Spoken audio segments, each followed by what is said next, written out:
Access big savings every day, all in the Kroger app. Get fresh Purdue boneless chicken breasts for $3.49 a pound. Then find low prices on thousands of items like sparkling ice water, Kroger brand chips, and more, all with your card. Shop these deals at your local Kroger, less than 5 miles away. Or tap the screen now to download the Kroger app to save big today. Kroger, fresh for everyone. Prices and product availability subject to change. Restrictions apply. See site for details. The Signal Oil Program, The Whistler.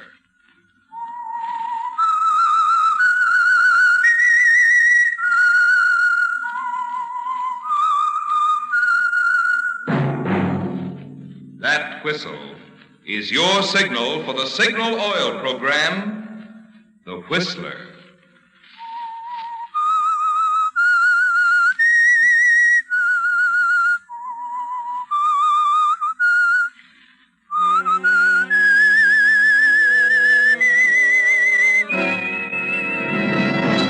I am the Whistler, and I know many things, for I walk by night. I know many strange tales hidden in the hearts of men and women who have stepped into the shadows. Yes, I know the nameless terrors of which they dare not speak. Yes, friends, it's time for The Whistler. And remember, let every traffic signal remind you, with new Signal gasoline, you do go farther than ever. Look for the familiar big yellow and black circle sign that identifies those popular Signal service stations throughout the West from Canada to Mexico. And now the Whistler's strange story, Custom-Built Blonde.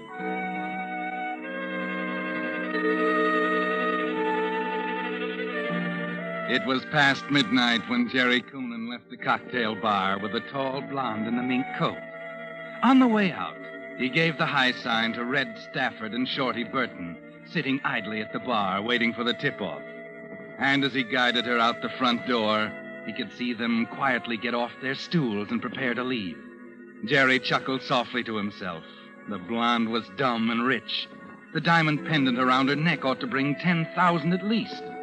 And he'd mentally appraised the square-cut emerald on her right hand at 5,000 more. Yes, the blonde was custom-built, made to order. She wouldn't talk after they'd relieved her of the jewelry. She'd be afraid her husband might find out what she's been doing while he was out of town. He helped her into the car and fumbled with the keys until he was sure Red and Shorty had reached the other car and were ready to follow.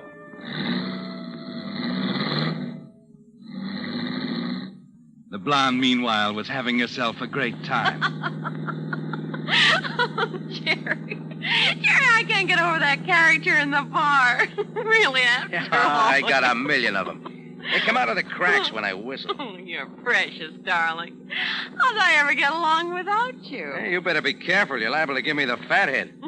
Underneath it all, you know, I'm really a modest guy. Let's see.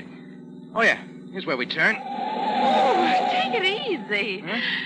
Where are we going? Oh, the Black Cat. Isn't that where you want to go? Oh, yes, but... What's the matter, honey? Oh, I thought the Black Cat was back the other way. Oh, you're a little twisted, sweetheart. This is a shortcut. But, Jerry, are you sure? Of course I'm sure. Now, over to the left. Oh, look, back there. Do you suppose that other car's following us? Oh, no. Well, they just turned, too. Jerry, this is a blind alley. Gosh, I guess you're right. Must have made a mistake. They were following us. Take it easy, pal. Stay right where you are. Jerry's got a gun. Hey, wait a minute. Shut up. Stay right there. Okay. Come on, lady. Come on, Gabe. This is a stick-up. All right, mister, you asked for it. Put down that gun, you No, stupid. you don't. Give me that. Dumb little fool. Jerry. Red, did she... Yeah. In the shoulder. She got Shorty, too. She pulled that gun out of her bag and started shooting before I could get clear of the wheel and sock her. Shorty, it's Jerry. What about him? He's dead. Better check the dame. Hurry up, those shots. Oh, yeah. Wait a minute. She's still breathing. Pull her out of the car and leave her on the pavement. We gotta get out of here. I can't leave her. She knows me. All right, let her have it. Go on. You got to shut her up. No. No, I can't.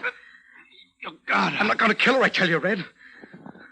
Listen, can you get out of here by yourself? Can you drive okay? Yeah, I can get as far as the valley, I think. They'll take care of me at Mendoza's. Okay. Get in the other car and get going. What about the dame? I'm taking her with me.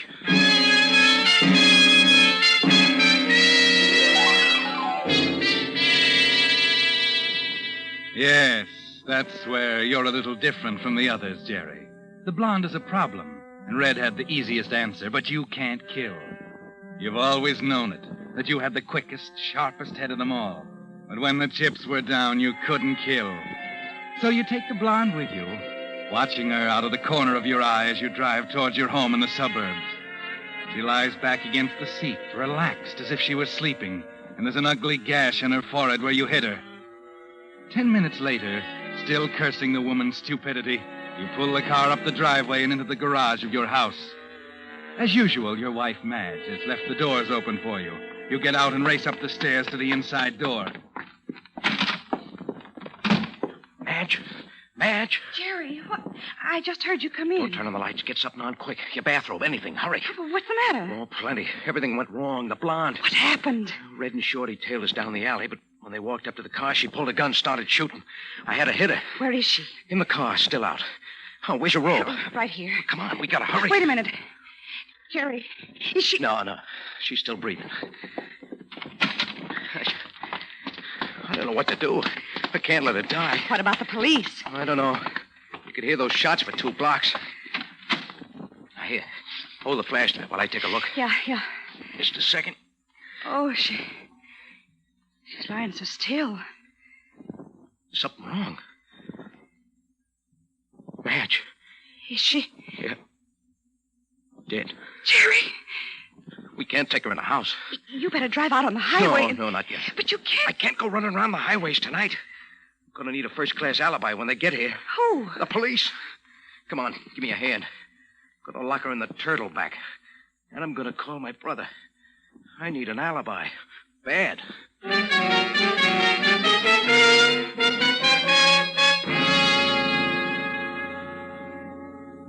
Hello. Hello, Jim. This is Jerry. Yeah, you guessed it. I'm in a bad jam. I need an alibi. Oh, tonight from about 9:30 till midnight. Yeah. Yeah, now listen, kid. If anyone asks you anything about me, tell them that Madge and I were with you and Grace till 12 o'clock. Oh, anything. Playing bridge. Yeah, that's good. Playing bridge. Right. Thanks, Jim. I'll explain when I see you.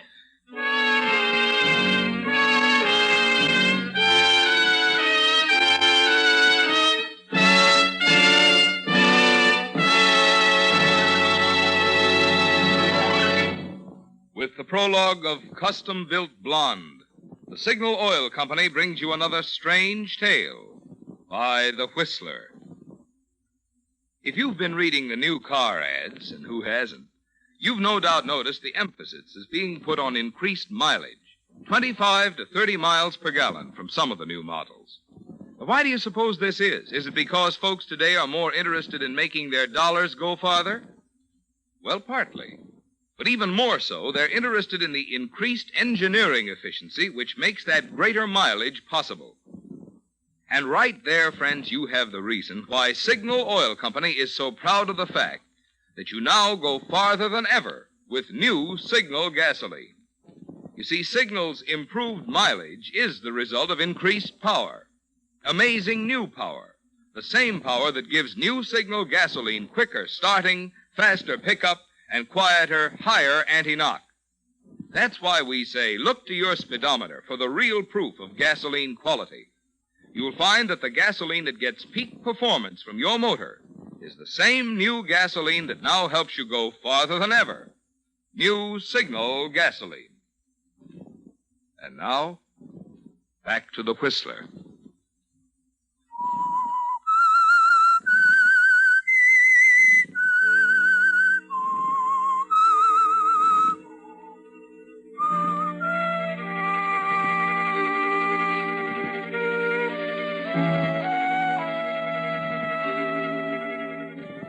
So Oh, it didn't work out quite as you'd planned, did it, Jerry?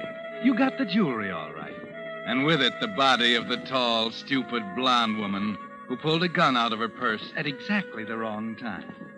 Yes, it was a wrong guess, wasn't it? She wasn't made to order after all. And now she's in a position to embarrass you with the police, should one of your good friends down at headquarters get too curious and pry into the turtle back of your coupe down in the garage. Yes, Jerry, you know the police are coming sooner or later. All you can do now is wait and hope the alibi you arranged with your brother Jim will satisfy them. I tell you, I couldn't help it, Madge. When Red and Shorty stuck us up, she pulled that silly little pearl-handled .22 out of her bag and started shooting. I had to knock her out. Well, I don't want to say I told you so, baby. Yeah, it's a good thing. You got sense. Oh? I can't think of a worse time for you to open your mouth than now. My big, strong, brilliant husband. Now, wait a minute. You wait a minute. Why don't you go down to headquarters right now? Huh? Sure, walk right in. Lock me up, fellas. I just killed the blonde. It was all an accident. Will you shut up? I won't shut up. If I want to say I told you so, I'll say it, because I did. I told you 1,000 times you haven't got the right kind of a brain for this. But you knew it all, didn't you? Ah. No, you never get rattled. You always take time and think it out.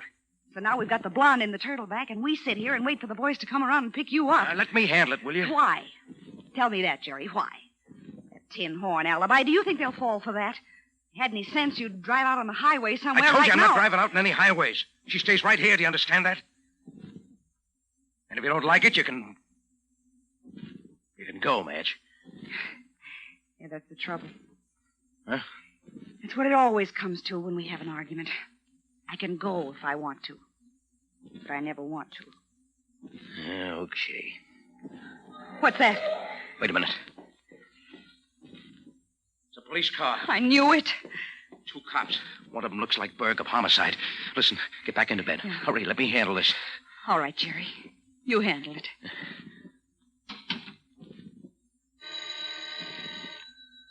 Better wait a minute.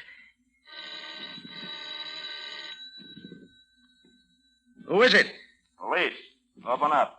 Okay, just a minute. Turn on the lights. Oh. Hello, Lieutenant. Hello, Coonan. Sergeant Adams. Hello. Sergeant? I'd like to ask you a few questions, Coonan. Mind if we come in?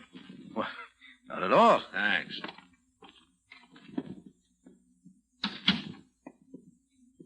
Nice little place you got here. Yeah, well, we like it. Sorry to disturb you so late. Oh, that's okay. I was just going to bed. Yeah, I was going to say you were up a little late tonight. Just get home? Yeah. Ran a little bridge over at my brother's place. Jerry, who is it? Oh, come in, Madge. This is Lieutenant Berg, my wife. How do you do? Sergeant Adams. How are you? Hello. So you were over to your brother's, huh? Yeah. You won't mind if we check that. Why not? Shall I call him, Chief? There's a phone over there. In a minute. Conan, it looks like you might need an alibi. Alibi?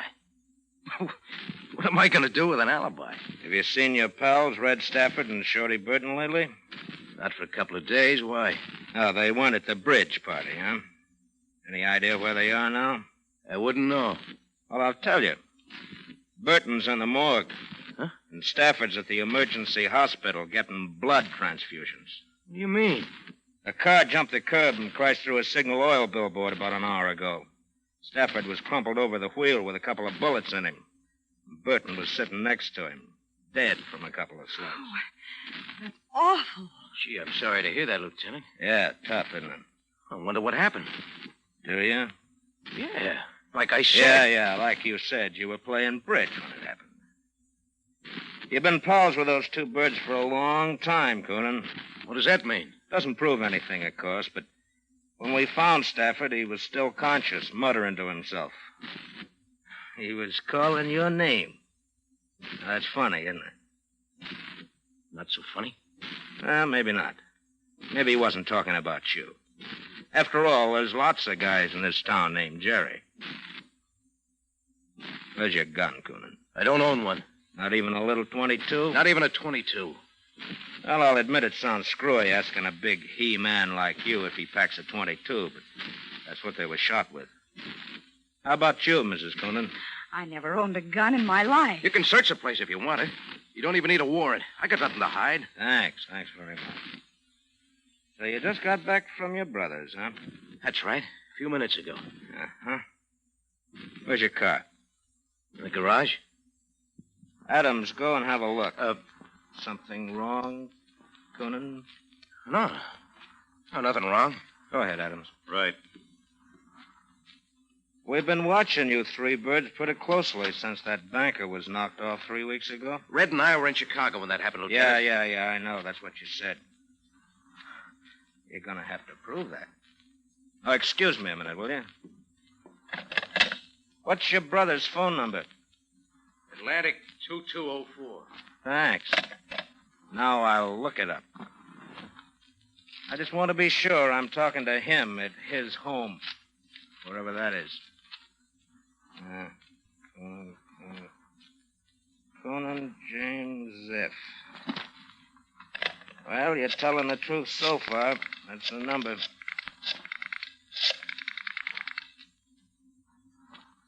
Hello? Mr. Coonan? It's Lieutenant Berg of Homicide speaking. I'm calling you about your brother, Jerry. Have you seen him tonight?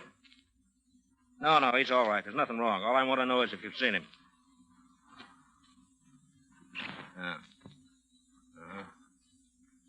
He was there with his wife until 12? Okay, thanks. That's all I wanted to know. Good night. See? Just like I told you. Uh-huh, maybe. But you had plenty of time to put him wise. I just checked the car, Chief. What about it? Your hunch was wrong. Motor's still warm. Oh? Is that what you were checking? I told you I just got home. Sure, from the bridge party. But I found something else interesting. What are you talking about? Easy, Conan. Go ahead, Adams. The ownership certificate's got Red Stafford's name on it. Well. Now, isn't that interesting? Sure. I just bought the car from him last week. You can check with the motor vehicle department. They get the papers. Don't worry. We'll check. Well, anything else, Lieutenant? Yeah, a lot of things. But we'll get the answers somewhere else. So far, you seem to be in the clear from shooting your pals, Conan. You were playing bridge at your brother's. You bought the car from Stafford last week. You don't own a gun. And also, you and Stafford were in Chicago 3 weeks ago when that banker was knocked off. That's it? I hope so, for your sake. Come on, Adams. Good night, Conan, Mrs. Conan. You're free to come and go as you please, but I'd suggest that you don't leave town. Okay, Lieutenant. Night. That was close. I better sit down. Yeah. Well, you still think you were right in leaving her there? Oh, that would have looked great, wouldn't it? You alone here, me out on the highway getting rid of a blonde, and the cops come around to check. There's one thing, though. I'd like to know it. They don't know anything about the blonde. They're worrying about Red and Shorty and that banker, whoever he is. Wait a minute. Yeah, I knew it.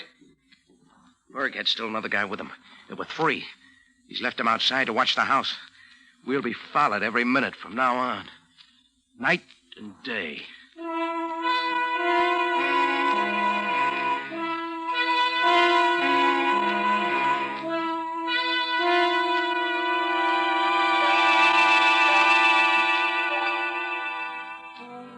Yes, that's the rub, isn't it, Jerry?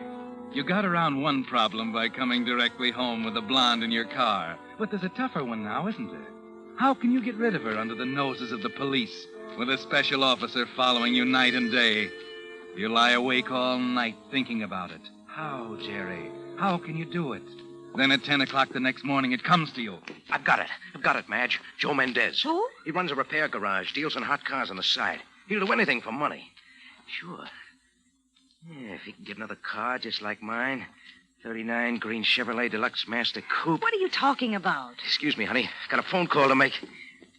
Oh, don't make any plans for this afternoon, baby. We're going bye-bye. Don't be ridiculous, Jerry. You know we'll be followed. Sure we'll be followed. A friend will follow us right downtown and into Joe Mendez's garage, where we're going to park the car while we go shopping. Then what? Then we let Joe take over. And like I said, baby, he'll do anything for money.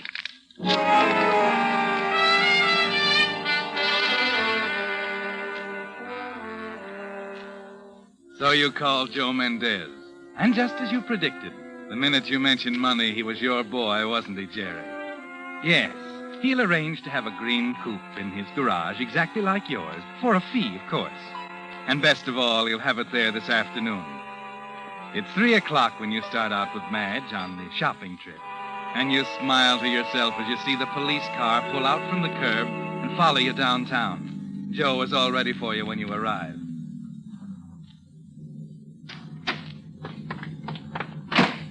Yes, sir? My name is Coonan. I called Mr. Mendez about having my car tuned up. Oh, yes, Mr. Coonan. I am Mendez. You can leave it here. I'll have one of the men park it for you. Can you have it ready in a couple of hours? Oh, I think so. Perhaps we better go into the office. I will write up the order. Oh, sure. Oh, Madge. Yeah, Jerry? Stick around, huh? I'll be right back.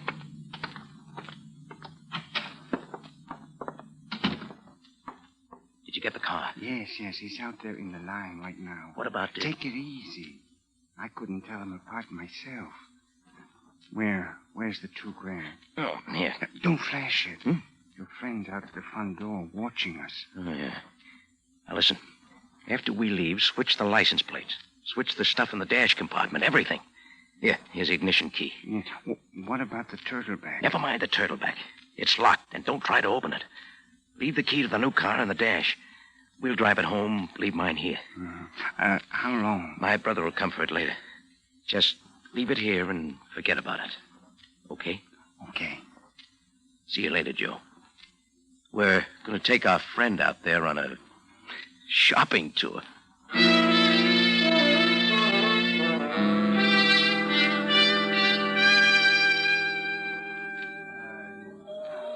I'm awfully sorry, madam. I've shown you everything we have in suede handbags. Perhaps something in reptile. Oh, yes, that's an idea. Let's see what you have in reptile. Just a moment. I'll get them for you. Is he still there? Yeah, over by that pillar.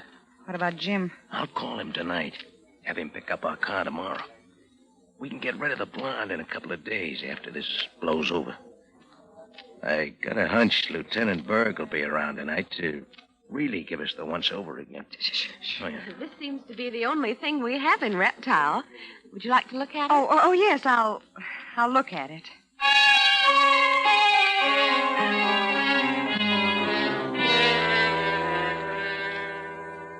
So you watch the quiet man in plain clothes follow you and Madge from store to store.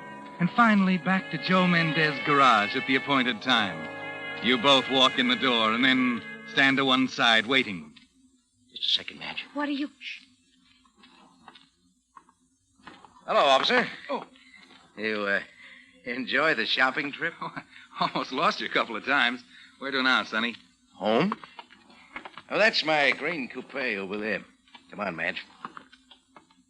Oh, Mr. Coonan. Oh, hello, Mendez. Did you get her tuned up all right? Yes. Good. You want to ride out with us, officer? Got room for one more. No, thanks. I got my own car. Okay. Well, here we are, Madge. Get in. Oh, how much do I owe you, Mendez? Oh, $9.85. Okay. Here you are. Thanks, and keep the change.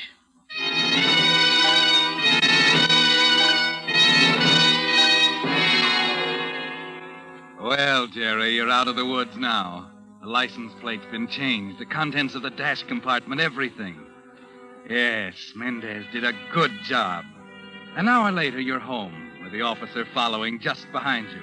As you expected, Lieutenant Berg is waiting for you when you arrive. Waiting for me, Lieutenant? Yeah, been out for a little ride. You ought to know. We've been tailed everywhere we went. Okay, Coonan, I'll call off the bloodhounds. Just dropped by to tell you that Red Stafford died an hour ago. Oh, that's too bad. He regained consciousness just before he went. He said you weren't mixed up in that shooting last night. Anything else? Yeah, something about a scrape with a woman they tried to stick up. Said she pulled a gun and then drove off after the shooting. I see. Can't understand why she didn't report it, though. It is funny, isn't it? Yeah. Another thing, the business about that banker. You really were in Chicago with Stafford. Well, so now you believe me. I'd know better than to believe you, Coonan. But Stafford had the proof. Or I think he had. Huh? Let's go inside. I'll tell you about it. Is it important? It's your neck. That's important. Come on inside.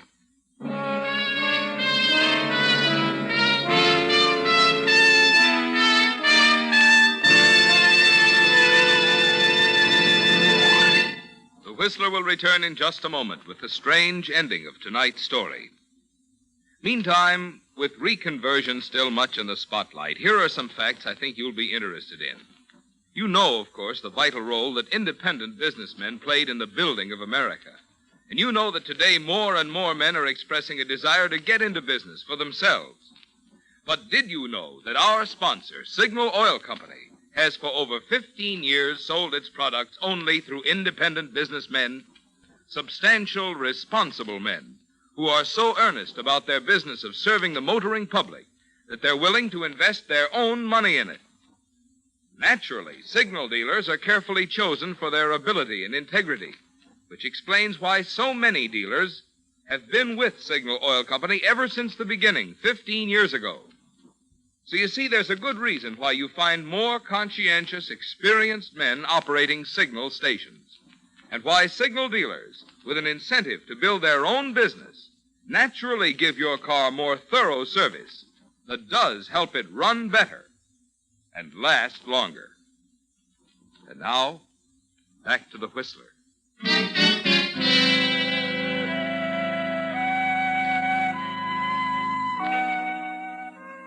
Well, you're pretty proud of yourself, aren't you, Jerry? Joe Mendez was a real inspiration.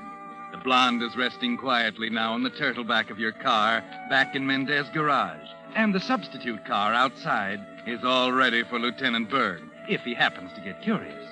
You glance slyly at Madge, wink at her as you escort the lieutenant into your living room. He starts to sit down and then decides to stand. You had us going for a while, Conan. Oh, yeah, I guess I better do my checking first. Checking? Yeah, I'm a kind of a cynic. That's so I don't believe anything anymore. Stafford said while the two of you were in Chicago, he signed some kind of a legal paper before a notary. Oh, yeah. I remember I witnessed it for him. Yeah, well, that's the proof I was talking about. For some reason, Stafford stuck it in a little valise. What's wrong with that? Nothing, except he tossed the valise in the turtle back of his car and forgot about it. Turtle bag? Yeah. Says it's still there. Oh, no. That is, I don't think it's there. I never noticed it. Huh. But you wouldn't mind if I check? No, Berg. I wouldn't mind if you checked. Here. One of these two keys.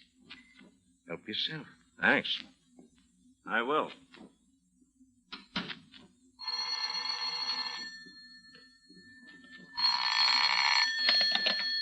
Hello? Jerry, this is Joe Mendez. Mendez, listen, I can't talk now. But this is important. It'll keep. I got things to do. But listen, I'm trying to tell you. There was a cop hanging around the place all the time you were shopping. I didn't get a chance to change the license plates.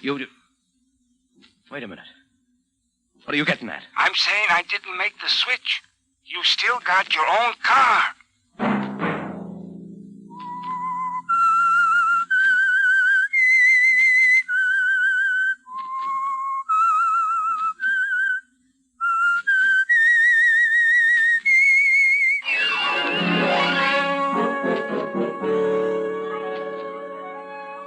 Monday at 9 o'clock, the Whistler will bring you another strange tale. The Whistler is broadcast for your entertainment by the marketers of Signal gasoline and motor oil and fine quality automotive accessories, and by your neighborhood Signal dealer. Featured in tonight's program were Jack Moyles and Bill Conrad. This program, directed by George W. Allen, with tonight's story by Will Pryor, music by Wilbur Hatch, is transmitted to our troops overseas by the Armed Forces Radio Service.